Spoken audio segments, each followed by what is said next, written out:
नमस्कार दोस्तों, मेरा नाम योगेश शर्मा है और मैं आपका स्वागत करता हूं मेरे चैनल पर yogesh.net.com पर। तो देखिए, आज मैं आपको जो चीज़ बताने जा रहा हूं ये बहुत ही इंपॉर्टेंट कॉन्सेप्ट है और थ्रू आउट आप एमबीसी के अंदर इसे यूज़ में भी लेंगे। और ये एक टेक्निक है एक्चुअल में, कॉन्सेप्ट तो क्या बोल सकते हैं इसे, कॉन्सेप्ट तो ऑलरेडी इंट्रोड्यूस हो चुका है जब सी शार्प आपकी इंट्रोड्यूस हुई थी। तो देखिए, सी शार्प 3.0 जैसे आप जानते हैं कि काफ़ी सारे वर्जन सी शार्प के आते रहते हैं, तो वो अपग्रेड होता रहता है सी शार्प।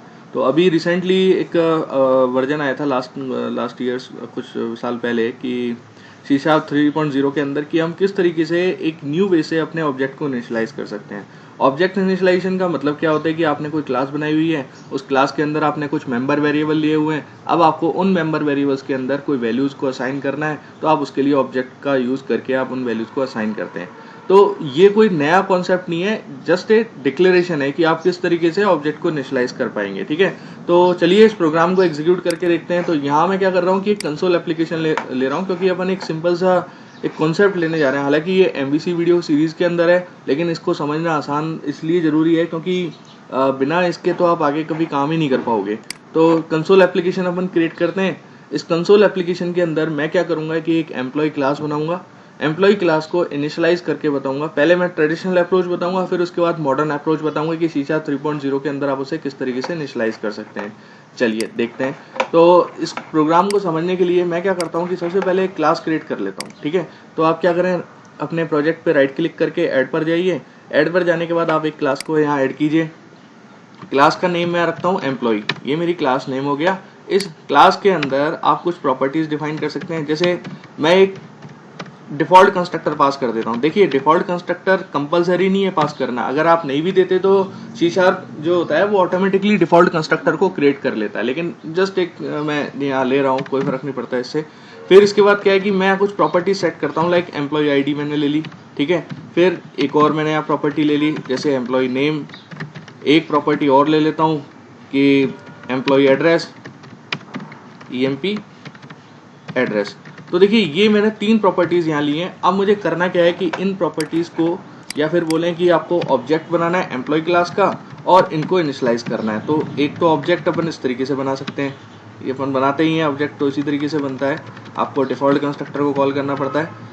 पर्पस क्या होता है डिफॉल्ट कंस्ट्रक्टर का, कि आप जो भी मेंबर वेरिएबल लेते हो इनको इनकी डिफॉल्ट वैल्यू से इनिशियलाइज करना। जैसे इंटीजर टाइप का है, अब डिफॉल्ट वैल्यू क्या हो सकती है, जो डेटा टाइप आपने मेंबर वेरिएबल के अंदर लिया हुआ है, हर डेटा टाइप की सी शार्प के अंदर एक डिफॉल्ट वैल्यू होती है। लाइक इंटीजर होगा वो 0 होगा, स्ट्रिंग होगा नल होगा। ठीक है, अगर बुलियन टाइप लिया है तो उसकी वैल्यू जो होगी वो फॉल्स होगी।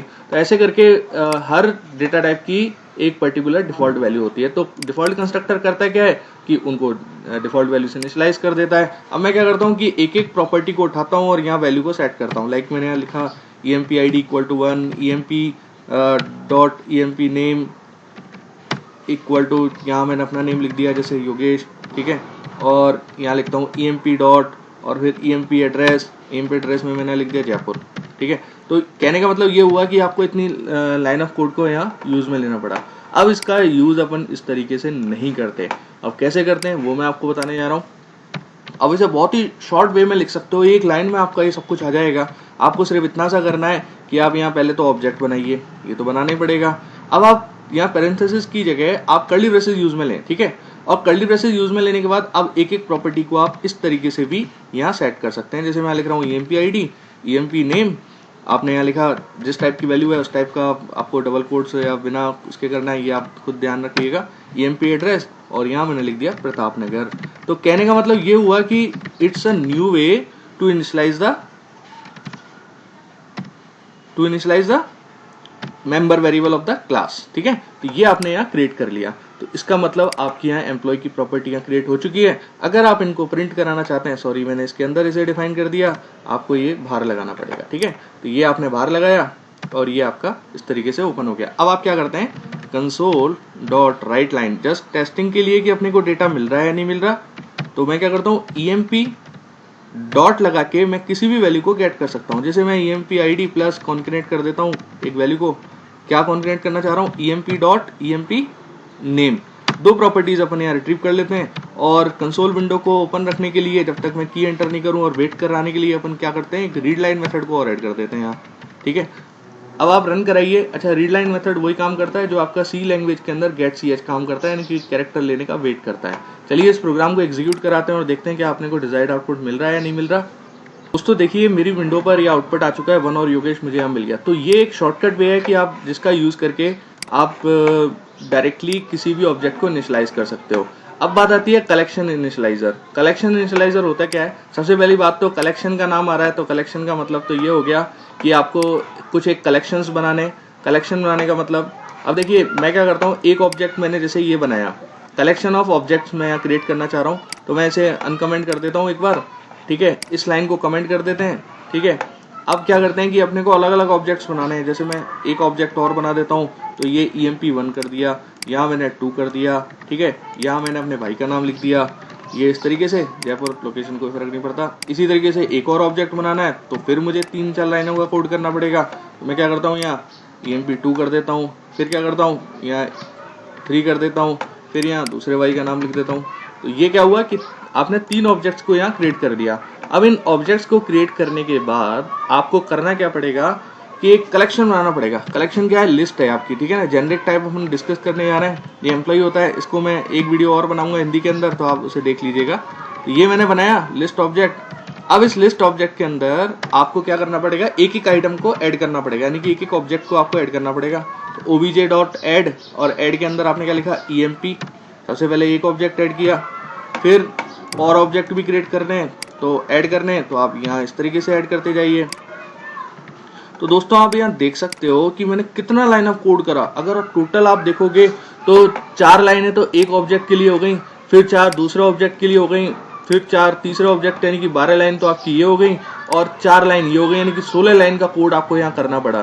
तो C# में क्या है कि इस काम को भी करने का एक इजीएस्ट वे है और बहुत ही स्मॉल तरीका है, जिसे अपन देख लेते हैं कैसे अपन कर सकते हैं, ठीक है।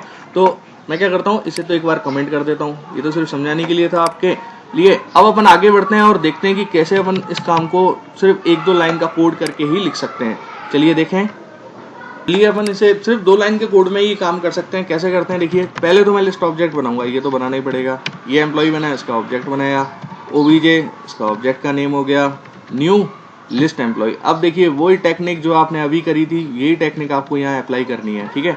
मैं क्या करता हूँ, सबसे पहले एक एम्प्लॉय ऑब्जेक्ट बनाऊंगा। ये मैंने न्यू एम्प्लॉय का यूज करके एम्प्लॉय ऑब्जेक्ट बनाया, और ऑब्जेक्ट इनिशियलाइजर के थ्रू मैंने इसे इनिशियलाइज कर दिया। जैसे मैं एक एक वैल्यू को यहाँ सेट कर देता हूँ। EMP नेम योगेश लिख दिया, ठीक है। EMP एड्रेस, फिर एक जैसे मैंने लिख दिया जयपुर। तो एक तो ऑब्जेक्ट ये हो गया। अब आप क्या है कि यहाँ क्या करें कि कॉमा लगाएं इधर, ठीक है।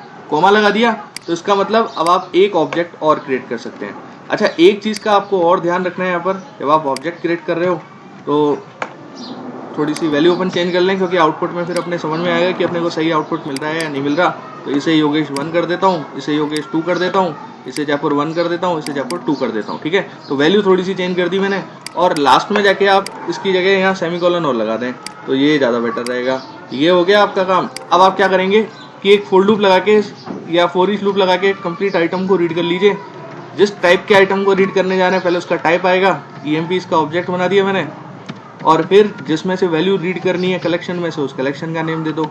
ये कलेक्शन नेम दे दिया आपने। अब आपको करना क्या है, console.writeLine जो मेथड है जिसका यूज करके आप कुछ स्ट्रिंग प्रिंट कराते हो, राइट लाइन के अंदर मैं क्या करता हूँ, EMP डॉट, देखिए तीनों प्रॉपर्टीज को आप गेट कर सकते हैं। EMP ID आ गया, ठीक है, स्पेस दिया, EMP डॉट प्लस तो लगाना ही पड़ेगा, EMP डॉट EMP नेम लिखा, EMP नेम आ गया, फिर स्पेस दिया, प्लस EMP डॉट और EMP एड्रेस दे दिया। तो ये 3 वैल्यूज आपने इस तरीके से यहाँ सेट कर दी। और ये लाइन ऑफ कोड तो मैं अब हटा देता हूँ, इसकी मुझे कोई ज़रूरत नहीं है, इसे यहाँ से डिलीट मार देते हैं। ये डिलीट हो गया। console.readline तो लगाना ही पड़ेगा। अब इस प्रोग्राम को आप वापस से एग्जीक्यूट कराइए तो आपको आउटपुट यहाँ मिल जाएगा। तो देखें आप, ये आपके सामने आउटपुट आ गया। इसने तीनों ऑब्जेक्ट्स की वैल्यू को रीड कर लिया और आपके सामने आउटपुट को शो कर दिया। तो दोस्तों ये कलेक्शन इनिशियलाइजर होता है, यानी कि ये भी एक शॉर्टकट वे है। काम वही हो रहा है दोस्तों जो मैंने अभी इन 16 लाइन के कोड में किया था, ठीक है।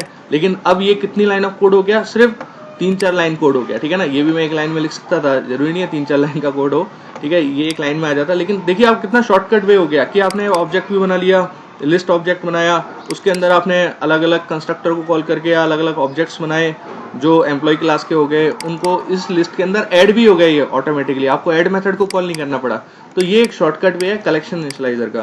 तो आई थिंक आप लोगों को शायद अगर ये वीडियो पसंद आया हो तो प्लीज़ फ्रेंड्स मेरे इस चैनल को सब्सक्राइब कीजिए, और भी काफ़ी सारे मैं कॉन्सेप्ट्स को आपके सामने क्लियर करने वाला हूँ। Thank you very much.